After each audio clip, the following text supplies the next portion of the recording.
आपने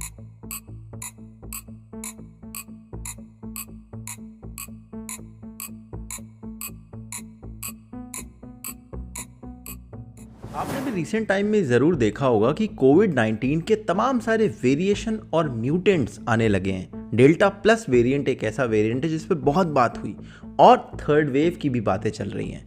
तो आइए समझते हैं ये डेल्टा प्लस वेरिएंट क्या है, थर्ड वेव के क्या चांसेस हैं और इतने सारे वेरिएंट अचानक से ये कोरोना वायरस के कैसे आने लगे। डेल्टा प्लस वेरिएंट देश में कोरोना की स्थिति थोड़ी सामान्य हुई थी, लेकिन अब अगर मैं आपको बताऊं तो करीब 50 केसेस पूरे हिंदुस्तान में 12 जिलों में पाए गए हैं। So therefore what it really means is that we are also in a similar vulnerable situation, and if we are not careful right now, then 3 or 4 months from now we will again have a similar situation, and that is why, having learned from past experience, we need to be very aggressive. The virus is still mutating, it's changing, and new variants are coming up which will continue to allow the virus to spread. Variant को लेकर चिंता तो है, कुछ WHO कह रहा है इसे variant The bullet to end this pandemic. Now new variants and rare adverse events have put them back under the scanner. Experts fear the new Delta Plus that was first found in India now appears to be wreaking havoc almost across the world.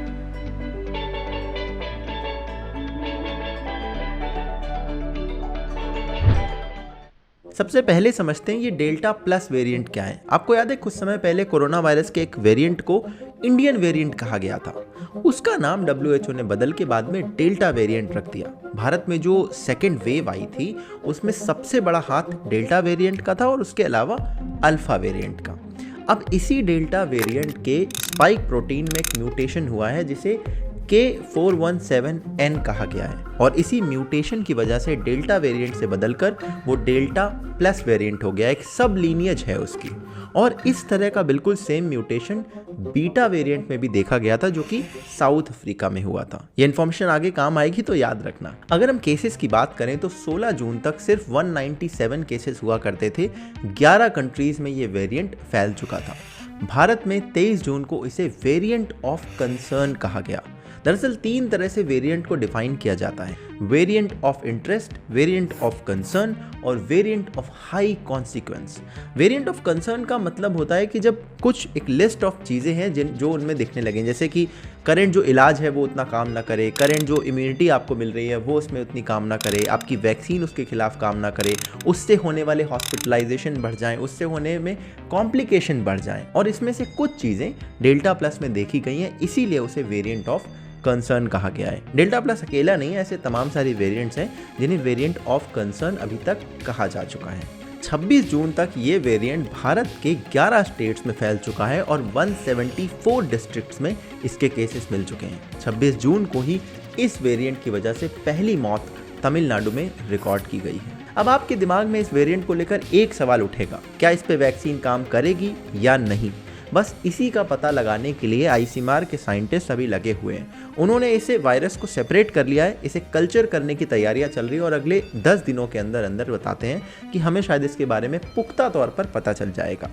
ऊपर से अगर देखें तो अलग अलग लोगों के अलग अलग ओपिनियंस हैं। दरअसल डेल्टा प्लस वेरिएंट में जो म्यूटेशन है वो बीटा वेरिएंट वाला है और बीटा वेरिएंट पर वैक्सीन्स अल्फा वेरिएंट के कंपैरिजन में कम प्रभावी थी और इसीलिए कहते हैं साउथ अफ्रीका ने कुछ वैक्सीन्स वापस लौटा दी थी क्योंकि उनके यहाँ पर बीटा वेरिएंट फैला था।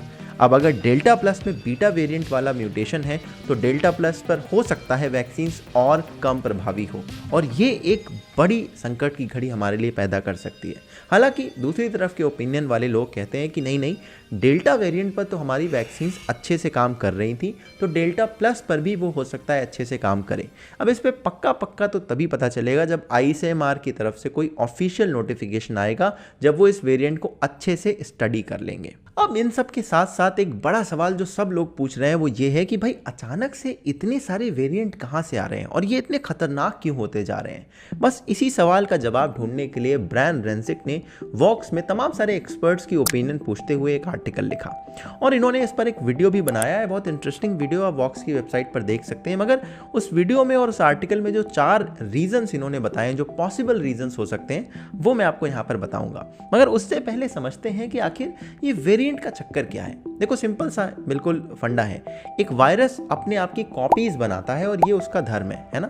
हर वायरस ये काम करता है, जब वो कॉपियां बनाता है अपनी तो अपने कोड को कॉपी करता है। अब मान लीजिए आपको एक बुक दी गई है और कहा गया है कि इसकी कई सारी कॉपीज बनाई है, मगर जेरोक्स नहीं करनी, हाथ से लिखनी है। तो जब आप हाथ से लिखने बैठेंगे तो आप कहीं ना कहीं गलती कर देंगे, टाइपो कर देंगे, बस वही बुक जो पुरानी वाली बुक की एक नई वेरिएंट बन जाएगी। और ऐसे कोविड के तमाम सारे वेरिएंट्स हैं जो कि नेक्स्ट ट्रेन वेबसाइट पर आपको देखने को मिलेंगे। अच्छा, अब ये सवाल उठता है कि आखिर इतने सारे वेरिएंट्स क्यों आ रहे हैं। तो इसके कुछ 4 रीज़न इन्होंने बताए हैं जो कि हो सकता है पॉसिबिलिटीज़ हो। पहला रीज़न है जेनेटिक डाइवर्सिटी। अब देखो इवोल्यूशन प्रकृति का नियम है, हर एक स्पेशी अपने आप को इवॉल्व करना चाहती है, वैसे ही वायरस भी इवॉल्व होता है। अब जब वायरस अपनी कॉपीज बनाता है तो सोचिए एक कॉपी में थोड़ी सी गलती हुई, दूसरी कॉपी में और गलती हुई, तीसरी कॉपी में और गलती हुई, ऐसे करते करते 10वीं कॉपी जब आप देखेंगे तो पहली कॉपी के कंपैरिजन में वो बिल्कुल अलग हो जाएगी। इसे आप चाइनीज विस्पर वाला गेम समझ लीजिए, जिसमें एक आदमी दूसरे के कान में कुछ कहता है, वो आदमी अपनी समझ से अगले वाले के कान में वो मैसेज पहुंचाता है और अंत में पहुंचते पहुंचते मैसेज बिल्कुल ही अलग हो जाता है ओरिजिनल मैसेज से। और इसी को जेनेटिक डाइवर्सिटी कहते हैं, जो कि वायरस में देखी जा रही है। लेकिन जेनेटिक डाइवर्सिटी पूरी तरह से एक्सप्लेन नहीं करती इतने सारे म्यूटेशन को, और वहीं पर बात आती है नेचुरल सिलेक्शन की। अब देखिए, आपके शरीर की इम्यूनिटी तो वायरस को मारना चाहती है, मगर वायरस तो मरना नहीं चाहता। अब ऐसे में वायरस जितनी बार खुद को म्यूटेट करता है तो वायरस की वो कॉपीज जो कि आपके शरीर की इम्यूनिटी से लड़ने में सफल रही, वो अपने आप को और म्यूटेट करेंगी और कॉपीज क्रिएट करेंगी, और इस प्रोसेस में वायरस लगातार और स्ट्रांग होता चला जाता है। और इसीलिए जो नए नए म्यूटेशन आते हैं वो कई बारी अपने आप को ज़्यादा तेज़ी से फैलाने में सफल रहते हैं, क्योंकि वो आपकी इम्यूनिटी को हरा के आगे बढ़ने में सफल रहे हैं। तीसरा कारण हो सकता है कुछ रेयर इवेंट्स। अब जितनी ज़्यादा समय तक आपकी पैंडेमिक फैलती है, जितनी दूर तक ये वायरस जाता है, उतने ही चांसेस होते हैं अलग अलग तरह के रेयर इवेंट्स होने की। अब इसमें कुछ साइंटिस्ट बताते हैं एक रेयर इवेंट हो सकता है कि जिनके शरीर की इम्यूनिटी कम है उनके शरीर में वायरस प्रवेश कर जाए, और चूंकि उनकी इम्यूनिटी कम है इसलिए वहाँ पर वायरस ज़्यादा समय तक रहेगा, तो उसको अपने आप को म्यूटेट करने का चांस भी ज़्यादा मिलेगा।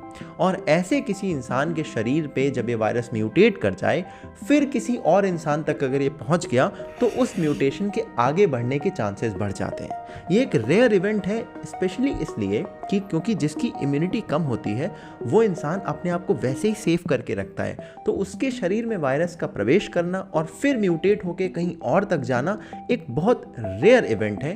मगर चूंकि पैंडेमिक लगातार फैलती जा रही है, दुनिया के कोनों कोनों तक पहुंच रही है और हर जगह तो वैक्सीन पहुंच नहीं पा रही है, इसीलिए इस तरह के रेयर इवेंट्स एक पॉसिबिलिटी है जिसके जरिए नए और स्ट्रॉन्गर म्यूटेंट्स क्रिएट हो रहे हों। चौथी और आखिरी पॉसिबिलिटी है थ्रू ट्रीटमेंट। हो सकता है कुछ ट्रीटमेंट मेथड्स की वजह से भी हमने नए म्यूटेंट्स क्रिएट कर दिए हों। अब जैसे ऐसे लोग जिनके शरीर की इम्यूनिटी कम है या जिनके शरीर में वायरस एक लंबे समय से है, उन्हें अगर प्लाज्मा ट्रीटमेंट दिया जाए तो ये एक परफेक्ट स्टॉर्म क्रिएट कर सकता है, ऐसा कुछ साइंटिस्ट मानते हैं। एक्सपर्ट्स ये मानते हैं कि पेशेंट की बॉडी में corona virus already genetic diversity develop कर चुका है। ऐसे में जब आप उसे प्लाज्मा देते हैं तो वो एक नेचुरल सिलेक्शन की फोर्स की तरह काम करता है, क्योंकि इसमें वो वायरस होते हैं जो ऑलरेडी एंटीबॉडीज को डिफेक्ट करके आगे आ चुके हैं, और इस तरह से नए म्यूटेंट क्रिएट होने की चांसेस और ज़्यादा बढ़ जाते हैं। बट आप ध्यान रखिए, जो चारों चीज़ें एक्सपर्ट्स ने बताई हैं ये सिर्फ पॉसिबिलिटीज़ हैं जिसके ज़रिए कुछ स्ट्रेन हो सकता है क्रिएट हुए हों। एग्जैक्टली हुए या नहीं, ये सब अभी भी रिसर्च का विषय है। अब हमने समझ लिया कि डेल्टा प्लस वेरिएंट क्या है, हमने ये भी समझ लिया कि इतने वेरिएंट क्यों आ रहे हैं। तीसरा सवाल उठता है कि भाई थर्ड वेव आ सकती है क्या? जवाब है कि बिल्कुल हाँ। आप किसी भी स्टेट का नाम प्लस थर्ड वेव लिखिए, आपको पता चलेगा कि थर्ड वेव के लिए हर स्टेट ने तैयारियां शुरू कर दी हैं। ICMR ये कहता है कि थर्ड वेव आएगी, मगर हो सकता है वो सेकेंड वेव जितनी डेवस्टेटिंग ना हो। इसका मतलब ये नहीं कि वो डेवस्टेटिंग नहीं होगी, बस उतनी ना हो, ऐसी पॉसिबिलिटी है। और उसके लिए भी कुछ शर्त रखते हैं। शर्त ये है कि भाई वैक्सीनेशन जो ड्राइव है वो एक बड़ी जनता को कवर कर ले। शर्त ये है कि सेकेंड वेव के जरिए जिन लोगों के अंदर इम्यूनिटी डेवलप हुई थी उनकी इम्यूनिटी काम करे। शर्त यह है कि जो नया वाला वेरिएंट है, जो अभी हमें नहीं पता कि कैसे बिहेव करेगा, वो और ज़्यादा खतरनाक होकर ना उभरे। और इन सारी शर्तों के बाद ये कहा जा रहा है कि उतनी डेवस्टेटिंग नहीं होगी, मगर डेवस्टेटिंग हो सकती है। और इसीलिए मेरे कंक्लूजन में मैं आपको कुछ बातें बताना चाहता हूँ। पहली बात तो ये कि हमारे पास एक ऐसा नया वेरिएंट है जिस पर स्टडी चल रही है, हमें नहीं पता वो कितना खतरनाक होगा। हमारी वैक्सीनेशन ड्राइव स्पीड पकड़ रही है, मगर अभी भी एक बहुत बड़ी जनता वैक्सीनेट नहीं हुई है और उसके साथ साथ थर्ड वेव की बातें चल रही हैं। और इन सब के साथ साथ तमाम सारे लोग उसी तरह से सड़कों पर वापस दिखते हैं जैसे सेकेंड वेव के पहले दिखने लगे थे। और ये एक बहुत डेंजरस कॉकटेल है। We might be leading towards another tragic event just like second wave, और हम अभी भी इसके लिए तैयार नहीं है। इसलिए मेरा आपसे रिक्वेस्ट है, एटलीस्ट जितने लोग ये वीडियो देख रहे हैं, प्लीज़ आप ध्यान रखें, आप इस भीड़ का हिस्सा ना बने। आप अपने आप को बचाएं, अपने जानने वालों को बचाएं, लोगों तक इस वीडियो को पहुंचाकर बताएं कि देखिए अभी भी कोविड से डरने की ज़रूरत है। वैक्सीनेट करें खुद को, हाथ वगैरह साफ रखें, मास्क पहनकर बाहर निकलें, लोगों से दूरी बनाए रखें। हम चार्ट में नंबर नहीं देख रहे हैं और चारों तरफ अफरा तफरी का माहौल नहीं है, इसका मतलब ये नहीं कि कोविड चला गया है। जब तक ज़्यादातर हिस्सा अपने देश का वैक्सीनेट नहीं हो जाता, हमें सावधानी बरतने की बेहद ज़रूरत है। That's it for today's video. I hope you liked it. इसके साथ आप हमारे वीकली न्यूज़लेटर को सब्सक्राइब करें, जहाँ पर कुछ इंटरेस्टिंग वीडियो और आर्टिकल के लिंक आपको मिलेंगे। आप हमारे वीकली पॉडकास्ट को सुनें, जहाँ पर पूरे हफ्ते की हम न्यूज़ डिस्कस करते हैं और हफ्ते के 3 वीडियोज़ आपको मिलते ही हैं। डेली अपडेट्स के लिए आप इंस्टाग्राम और ट्विटर पर भी हमें फॉलो कर सकते हैं। और इन सब चीज़ों के साथ साथ आप जुड़िए हमारे पेट्रेन से। वहाँ पर जुड़कर ना सिर्फ आप हमें डायरेक्टली फीडबैक दे पाएंगे, सजेशन दे पाएंगे, आप इन सारी चीज़ों को इम्प्रूव करने में हमारी मदद भी कर पाएंगे। तो आपसे वहाँ पर मिलूंगा। उसके साथ साथ अगले वीडियो में आपसे मुलाकात होगी। तब तक के लिए अपना ध्यान रखिएगा। जय हिंद, वंदे मातरम।